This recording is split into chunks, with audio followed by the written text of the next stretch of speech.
For 9 years, I thought I was her soulmate. But I was just the safe guy, the backup plan. Hi Reddit, I want to tell you a story that changed my life. We've been married 6 years. Together for 9. High school sweethearts, or at least that's what we told people. Truth is, I was just the guy who stuck around through her wild phase because I thought love meant loyalty. She used to joke that I was the safe guy, the one her mom liked, the one who balanced her out. I took it as a compliment. Now I realize it wasn't. We met when we were both 18, she had just broken up with some dude who cheated on her, ironic in hindsight, and I was that friendzone guy she leaned on during her breakup. I guess one night we kissed, and suddenly I was the boyfriend. I didn't question it at the time. She was beautiful, loud, unpredictable. I was quieter, more grounded. We had that whole opposites attract thing. People always said we looked like a good match. She was fire, I was water. But if I'm honest, there were red flags even back then. Little things. She'd get mad if I didn't text back fast enough. Like angry. Crying, accusing me of not caring, turning off her phone for hours to make me worry. She'd flirt with other guys in front of me and say I was being insecure if I brought it up. One time she called me jealous and boring because I asked her not to sleep over at her ex's place as friends during a party. I know, I should have run. But when she wasn't doing those things, she made me feel like I was the only person in the world who mattered. It was like emotional whiplash. I was constantly chasing the version of her who loved me fiercely. The rest, I chalked up to her past trauma. She'd say things like, I'm hard to love, but you're the only one who stayed. And I wore that like a badge of honor. We got married when we were 25. Small ceremony, mostly her friends. She didn't want a big deal, just a courthouse and drinks after. I thought it was cool and low maintenance. Later I'd find out it was because she didn't want her side of the family involved. Turns out she had a lot of history I didn't know about. I was working full-time in IT, and she was doing freelance graphic design. She worked from home, flexible schedule, lots of online clients. I trusted her completely. I thought we had a great thing going. But now, looking back, the signs were always there. Like how she never wanted me to meet her coworkers. Or how she changed passwords on her devices because of privacy. Or how she suddenly started sleeping with her phone under her pillow. I ignored it all. Because I loved her. Because I wanted to believe she was just a little complicated. God, I was stupid. The first time I got really twisted was about a year and a half ago. She started working later into the nights. Like, late. I'd go to bed at 11, she'd still be working on a deadline at 2 or 3 a.m. I'd wake up to pee and see the office light under the door. At first, I admired her hustle. I brought her tea once at 2:30 in the morning and knocked gently. She snapped at me, like full-on snap, told me I was breaking her flow and to please not do that again. She apologized the next morning, blamed stress. But I remember thinking, something fell off. Then there were the showers. She started taking showers before bed. Like right after coming out of the office. We never used to do that. And she'd bring her phone with her everywhere. Even to the bathroom. She'd keep it on silent, and the few times I saw her screen light up, it was names I didn't recognize: Ash, Jay, Blue. One night, I casually asked, "Hey, who's Ash?" and she froze for a half second too long. Then she smiled and said, "One of my design clients." Why? No reason, I said. I started noticing how she always turned her phone face down. If I picked it up to hand it to her, she'd rush over like I'd grabbed a gun. The gaslighting began around then, too. I'd say, "You seem a little distant lately," and she'd reply, "You're always so paranoid. I feel like I can't breathe around you anymore." Or, "Why do you need to control everything I do?" It threw me. I wasn't controlling, at least I didn't think I was. I didn't track her, didn't demand answers, didn't even press about the weird late nights. But I felt it. You know that feeling when someone's emotionally pulling away but trying to act normal? Like there's a script they're following but it doesn't quite line up with the energy? She stopped touching me. Sex became rare. And when it happened, it felt empty. Mechanical. Like she wasn't there. I'd ask if everything was okay and she'd say, "You're being dramatic." So I shut up. I told myself it was just a rough patch. Maybe work stress. Maybe she was depressed and didn't want to talk about it. I tried to be understanding. But my stomach stayed in knots. Something was happening. And I was about to find out. It happened on a Thursday. Completely random. She had left her laptop open in the office while she went to get groceries. That never happened, she always locked it, even if she was just grabbing water. I wasn't snooping. At least not at first. I just walked in to grab a charger, but the screen was on, and a notification popped up in the corner. Discord, Ash, last night was perfect. Can't stop thinking about your mouth on me. I froze. I stared at it for a solid 10 seconds, my heart pounding in my ears. I didn't even know she used Discord. She always said it was for gamers and made fun of it. The message disappeared after a second, set to vanish. But I'd seen enough. I sat down, my hands shaking, and I clicked into the app. Locked. Password protected. I didn't try to guess it. I didn't need to. Something broke inside me right then. I felt hot, cold, numb, angry, sick all at once. Then I did something I still feel weird about. I opened her email. She had stayed logged in. There was a confirmation from a hotel, from 2 nights ago. A boutique place downtown. She had told me she was working late that night. Attached was a receipt. Wine. Room service. 1 room. 2 meals. I scrolled more. Dozens of Uber rides, some cash transfers via Venmo with hearts and inside jokes in the captions. Snacks for our night, cabin fever cure, your turn next time. All from someone named Ash. It wasn't just sex. It was a full-on relationship. Behind my back. I sat there staring at the screen, not crying, not yelling. Just blank. I remember hearing the front door open. Her voice calling out, "Hey babe, can you help me with the bags?" I couldn't even speak. I just walked out of the office slowly, holding her laptop like it was radioactive. She took one look at my face and froze. She saw the laptop in my hands and immediately went into defense mode. "What are you doing with that?" she said, trying to sound calm, but her voice was tight, clipped. I didn't say anything. Just opened the laptop, pulled up the email tab that was still open, and pointed to the hotel receipt. Her eyes flicked over it. She barely reacted. Then she did something that actually stunned me. She laughed.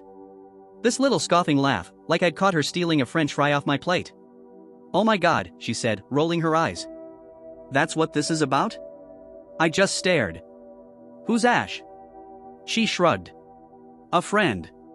I repeated, "Who is Ash?" She paused. "A guy I've been seeing. It's nothing serious." It hit me like a punch. No apology. No regret. Just casual admittance. Like I was asking if she liked pineapple on pizza. I said, "You've been seeing someone?" Her tone? Condescending. "Well, you clearly haven't been happy for a while." "Neither have I. I didn't think you even cared anymore." I was floored. "I cook for you, clean, do the grocery runs, fix every tech problem, pay the bills while you figure things out. How is that not caring?" Then she rolled out the script. The classic manipulation playbook. "You're always walking on eggshells," she said. "You've been distant for months. I didn't know how to talk to you." I said, "Because you were hiding a full-on relationship behind my back." She went quiet. Then the waterworks started. Suddenly she's crying, mascara running, hands over her face like she's the victim. "You don't understand what it's like living with someone who doesn't see you," she sobbed. I needed comfort. I needed to feel something again. I asked the only thing that mattered at that moment, "How long?" She hesitated. 5 months. My knees went weak. 5 months. While I made her dinner. While she kissed me goodbye. While we watched movies on the couch. Then she said the most insane thing, "I never meant to hurt you." I laughed bitterly. "You never meant to stop. Either." She got angry again. Said I was interrogating her. That she deserved to be happy. That I was acting like a victim. I said, "I am a victim." And then, like clockwork, she said, "Well, maybe if you'd been a little more exciting, I wouldn't have looked elsewhere." Boom. That was the moment the love died. Right there. After that last line, "maybe if you'd been a little more exciting," I just walked out. No yelling. No throwing things. I couldn't even cry. My body felt like it was underwater, like everything around me had slowed down and gone quiet. I got in my car and drove. No destination. Just drove aimlessly, gripping the steering wheel like it was the only thing keeping me grounded. I ended up in some empty parking lot behind a closed strip mall. Just sat there, staring at nothing, for 2 hours. That's when it hit me. This whole time, I thought I was losing my mind, like I was the problem. She made me feel needy, paranoid, too sensitive. I doubted every instinct I had. But no, she was just good at manipulation. Really good. I started thinking back to every fight we ever had where I walked away apologizing. Every time she cried and turned it around on me. Every time I let her convince me I was being dramatic when I knew something was wrong. And then I broke. I cried like I haven't cried since I was a kid. That ugly, shaking kind of cry. I was humiliated. Enraged. But most of all, I felt used. Like my loyalty, my patience, my quiet little acts of love were all just conveniences to her. I kept replaying stupid things in my head. That time I stayed up all night helping her meet a deadline. That weekend I canceled a trip with friends because she felt emotionally off. The birthday dinner I spent weeks planning that she brushed off as not her vibe. All while she was texting some guy named Ash and sneaking off to hotels. And worst of all? I still missed her. Even with all this betrayal fresh in my face, I still felt this hollow ache in my chest, wishing she'd just call and say it wasn't true. That it was a prank. That this wasn't real life. What the hell is wrong with me? I thought I was stronger. I thought if something like this happened, I'd be cold, decisive, righteous. Instead, I felt like I'd just lost a part of my identity. Was I not enough? Was I boring? Too predictable? Did I fail as a husband? I didn't sleep that night. I just laid on the couch, staring at the ceiling, waiting for the sun to rise so I could figure out what the hell I was supposed to do next. The next few days were a blur. I stayed at my brother's place. He didn't ask many questions, just gave me beer, a pillow, and silence. It was exactly what I needed. Meanwhile, she texted me. A lot. Can we talk? I miss you. You're blowing this out of proportion. You're still my best friend. The audacity of that last one almost made me laugh. I ignored her. I needed space. But then, I got a message from someone I didn't expect, her ex-roommate from college, Amanda. We hadn't spoken in years. Her message just said, "Hey. I know we haven't talked in forever, but I saw what happened on my wife, SIG story. She was ranting about you. Just wanted to say I always thought she was shady. There's stuff you probably don't know. Want to talk?" I replied, "Sure." And that's when the floor really dropped out from under me. Amanda told me my wife had a pattern. That back in college, she cheated on almost every boyfriend she had, including the guy she dated right before me. She even cheated with his roommate. Then told him it was emotional manipulation that drove her to it. Amanda said she was known among their friend group as chaos wrapped in charm. That she could cry on cue, spin stories to make herself the victim, and always landed on her feet. But the worst part? Apparently, this wasn't her first affair during our marriage. There had been another guy. A client from her freelance days. Around year 2 of our marriage. She told Amanda she deserved to feel alive again and that I was too routine, too easy. She'd even considered leaving me then, but decided not to because he wasn't worth the fallout. I felt like I'd been living with a stranger. Everything, all the time she shut down, all the weird mood swings, the gaslighting, it wasn't random. It was methodical. Like she had a switch she could flip to justify anything as long as it served her. I didn't know what to do with this information. My brain felt like it was short-circuiting. 1 affair was bad enough. But 2? And the lies ran that deep? I thought about confronting her with this new info, but then I thought, what's the point? I was starting to see who she really was. And I hated that I hadn't seen it sooner. The hardest part of all this? Saying it out loud. The first person I told really told, start to finish, was my sister. We're not super close, but she's sharp. No sugarcoating. She listened without interrupting, then just said, "I always knew something was off about her." That hurt in a weird way. Like, why didn't anyone tell me? But she explained. "You were in love. None of us wanted to be the villains. And she was good at putting on the act around family. My parents were next. That was brutal. They loved her. My mom cried. My dad just kept shaking his head. I can't believe she did that to you. I could tell he wanted to say more, like maybe he had seen things too, but he didn't. Just poured me coffee and said, "Take care of yourself first." Then came the guys, my closest friends. I texted them to meet up. Didn't give a reason. When I told them the truth at the bar, they were pissed. Like, angrier than I was. One of them, Eric, literally slammed his beer down and said, "I never trusted her.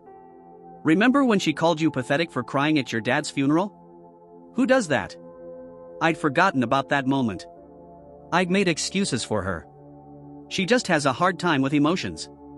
That was the story I told myself for everything. Every friend I talked to had something like that. A moment, a comment, a red flag they brushed off because I was clearly smitten and she made you happy. Spoiler, she didn't.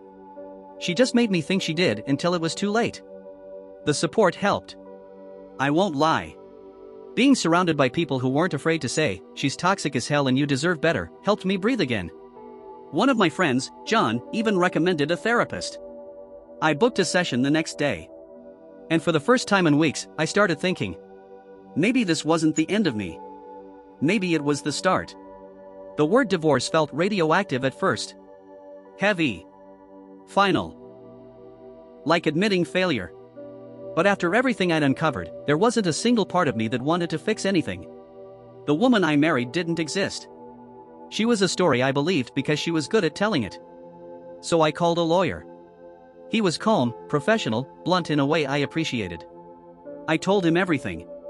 He said, "Infidelity doesn't carry as much legal weight as people think, but the financial part? We can protect you there." That scared me too. Our finances were a mess. I paid for almost everything. Her business technically made money, but it mostly went into boutique shopping, skincare subscriptions, and apparently hotels for cheating. We didn't have kids. Thank God. We did have a house. My name on the mortgage, both our names on the deed. That would be the big thing to untangle.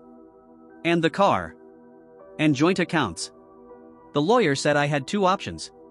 Try to keep it civil and negotiate quietly, or lawyer up fully and prepare for battle. I chose option one at first. Not for her, for me. I wanted to end this, not stretch it out into months of war. So I texted her. Asked to meet and talk about separating. She responded instantly. "No. Please. Not like this. Can we go to therapy instead?" Now she wanted therapy. Now, after years of brushing off every concern I ever raised, I said, "It's too late." She begged. Begged. Said she'd block Ash, delete all her accounts, prove she was serious. That she forgot who she was but wanted to fight for us. I didn't answer. She sent long paragraphs every few hours, swinging between apologies and guilt-tripping. "I'm such a monster. You must hate me. We've built a life. You're really going to throw it away? You weren't perfect either, you know. I still love you." I forwarded everything to my lawyer. Then I filed. Emotionally? It hurt. Even after everything, it hurt. Grief doesn't wait for logic. You mourn the idea of the person. The hope you had. But legally? It felt like control. Like finally taking my life back. Once she realized I was serious, that I had filed, that this wasn't just some dramatic pause before a reunion, she completely unraveled. First came the love bombing. She showed up at my brother's place, don't know how she found the address, banging on the door with this sad little gift basket. My favorite snacks. A candle. A handwritten letter titled "Our Story Isn't Over." My brother didn't let her in. She cried on the porch for 15 minutes. Left the basket. I threw it in the trash. Then came the anger. She sent me this huge text essay about how I was abandoning her at her lowest, how I was throwing away years over a few mistakes, how I was never really committed if I could walk away this easily. This woman had a full-blown affair for months, lied about it, blamed me, and now I was the bad guy? Next came the threats. She said if I didn't stop the divorce, she'd make things messy. That she'd go public about my emotional issues. I guess crying in private is now a PR crisis? She hinted she might go after the house, the car, even my dog. Said she had receipts about me being neglectful. It was all bluster. My lawyer shut that down fast. Told me to stop replying, document everything. We started pushing for a clean, no-contact path forward. Then, like clockwork, came the helpless, broken version of her. The "I'm so lost without you" texts. The late night voicemails where she's sobbing, saying she doesn't know how to live alone. The photos of old memories, us at the beach, birthdays, our wedding. She even reached out to my mom. Yeah. My mom called and said, she's been messaging me. Says she just wants one last talk. My mom, bless her, told her. You had your talk when you decided to cheat. My son deserves peace. After that, things got quieter. Not silent. But the hurricane slowed. She started talking to mutual friends, spinning stories, saying I was cold, emotionally unavailable, controlling. Thankfully, most people saw through it. But even then, part of me still checked my phone, expecting one of those good morning texts like she used to send. Muscle memory is a hell of a thing. It's wild how much clearer things look when you're out of the fog. I used to think we had a love story. Like, not perfect, but deep. Real. The kind of relationship people envied. Now, when I look back, I wonder how much of it was just performance. How much of her was real. The signs were there. I just didn't want to see them. Like that first year we were dating, she'd joke about how her exes were all obsessed with her, and she could make any guy fall in love if she wanted. I laughed it off. Thought she was just confident. Or the way she always had drama in her friend groups. Always a falling out, always a betrayal, always someone jealous of her. Somehow, she was always the victim. And the way she made me feel small in subtle ways. Like correcting me in front of people. Making fun of my clothes. Dismissing my goals because they weren't ambitious enough for her vibe. Saying things like, you're just so safe. I thought that meant she felt secure. Turns out it meant I bored her. But here's the part that really messes me up. I changed for her. Over and over. I dressed the way she liked. Switched jobs for better pay. Learned to cook. Read her favorite books. Started following all the dumb self-help influencers she loved. Became this curated, filtered version of a man she could show off. And none of it was enough. Because nothing was ever going to be enough. That wasn't about me. That was her. Her emptiness. Her need to be adored and admired and chased always. Even if it meant destroying something solid to feel something new. I hate that I gave so much of myself to someone who never truly saw me. But I'm also starting to feel proud that I finally saw her for what she is and walked away. That guy from 6 months ago? He would have taken her back. That guy today? He's done romanticizing poison.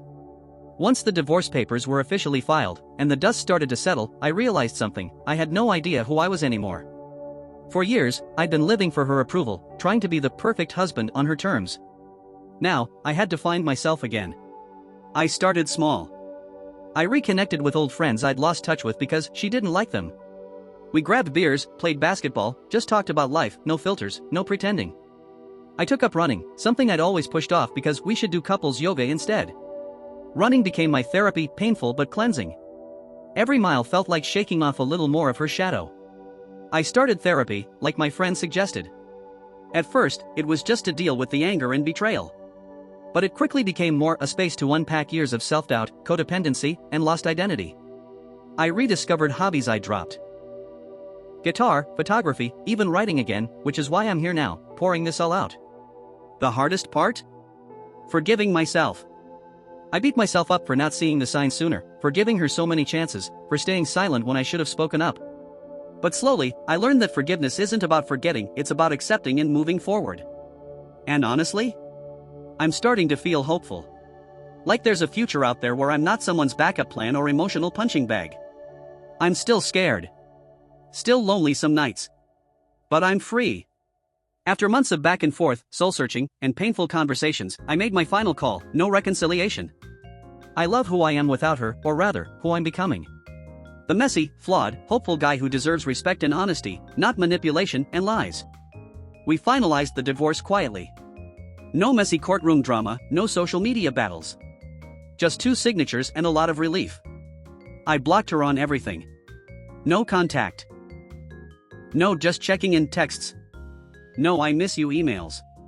It's brutal, but necessary. Every time I slipped and looked, it reopened old wounds. I'm not saying I don't wonder about what if, or if I'll ever trust again. But I know I can't do it with her. I'm choosing me now. If you're reading this because you're in a relationship that feels off, or you're questioning your gut, listen to yourself. Seriously. Your intuition is usually right. Don't ignore red flags just because you want it to work. Wanting love doesn't mean you should accept lies or manipulation. If someone makes you doubt your worth, your feelings, or your sanity, that's not love. That's control. Also, don't isolate yourself. Reach out to friends, family, or even strangers online. You need support. No one should suffer alone. Therapy isn't just for crazy people. It's for anyone who wants to heal and grow. It saved me. Lastly, remember, leaving doesn't mean failure. Sometimes, walking away is the bravest, healthiest thing you can do. You deserve honesty. You deserve respect. You deserve peace. Closure didn't come from her. It didn't come from apologies or explanations. It came from inside me. I stopped waiting for her to change or admit the truth. I stopped hoping she'd come back as the person I thought she was. Instead, I made peace with the reality: some people aren't meant to stay in your life forever. And that's okay. I wrote a letter, not to send, but to release everything bottled up inside. The anger, the sadness, the betrayal. Folding it up and burning it felt like shedding a heavy weight. It wasn't easy. Some days I still get haunted by memories or questions. But with time, I've learned to let those go. Now, I carry the lessons, not the pain. And that's enough closure for me. It's been almost a year since I officially closed that chapter. Life isn't perfect, there are still rough days, moments when loneliness sneaks in. But overall, I'm doing better than I ever expected. I moved into a small apartment downtown, got a new job that actually excites me, and started dating again, slowly, cautiously. Most importantly, I'm learning to trust myself again. To set boundaries. To listen to my gut. I even went on a trip alone last month, something I never thought I'd do. It was freeing, scary, and empowering all at once. I don't regret the relationship because it taught me a lot, but I'm glad it ended. Now, I'm focused on building a future where I'm honest with myself and those around me. Thanks for reading. If you're in the middle of something like this, keep going. It does get better. A guy who finally found himself after losing everything. Thanks for watching. Leave comments, like the video, and see you in the next one.